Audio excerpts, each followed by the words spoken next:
1 Samuel chapter 23. When David was told, "Look, the Philistines are fighting against Keilah, and are looting the threshing floors," he inquired of the Lord, saying, "Shall I go and attack these Philistines?" The Lord answered him, "Go, attack the Philistines and save Keilah." But David's men said to him, "Here in Judah we are afraid. How much more then if we go to Keilah against the Philistine forces?" Once again David inquired of the Lord, and the Lord answered him, "Go down to Keilah, for I am going to give the Philistines into your hand." So David and his men went to Keilah, fought the Philistines, and carried off their livestock. He inflicted heavy losses on the Philistines, and saved the people of Keilah. Now Abiathar son of Ahimelech had brought the ephod down with him when he fled to David at Keilah. Saul was told that David had gone to Keilah, and he said, "God has delivered him into my hands, for David has imprisoned himself by entering a town with gates and bars." And Saul called up his forces for battle to go down to Keilah to besiege David and his men. When David learned that Saul was plotting against him, he said to Abiathar the priest, "Bring the ephod." David said, "Lord God of Israel, your servant has heard definitely that Saul plans to come to Keilah and destroy the town on account of me. Will the citizens of Keilah surrender me to him? Will Saul come down, as your servant has heard? Lord God of Israel, tell your servant." And the Lord said, "He will."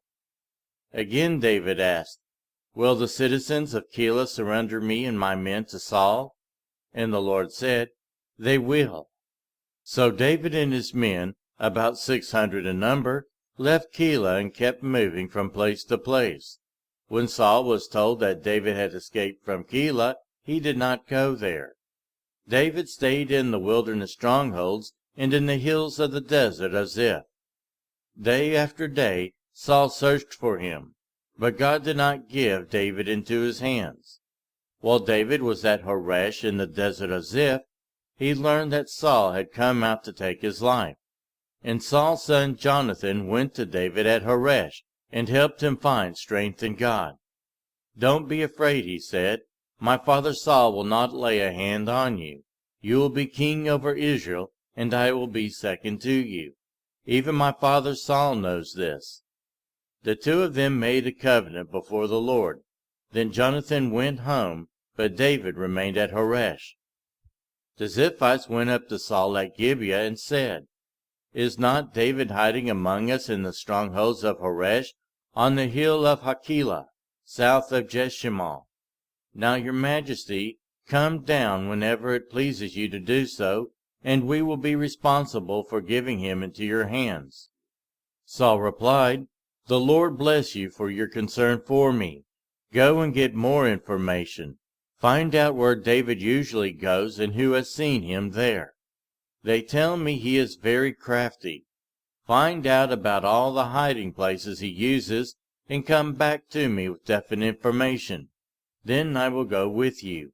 If he is in the area, I will track him down among all the clans of Judah." So they set out and went to Ziph ahead of Saul. Now David and his men were in the desert of Maon, in the Arabah south of Jeshimon. Saul and his men began to search, and when David was told about it, he went to the rock and stayed in the desert of Maon. When Saul heard this, he went into the desert of Maon in pursuit of David. Saul was going along one side of the mountain, and David and his men were on the other side, hurrying to get away from Saul. As Saul and his forces were closing in on David and his men to capture them, a messenger came to Saul, saying, "Come quickly, the Philistines are raiding the land." Then Saul broke off his pursuit of David and went to meet the Philistines. That is why they call this place Selah Hamalekoth. And David went up from there and lived in the strongholds of En-Gedi.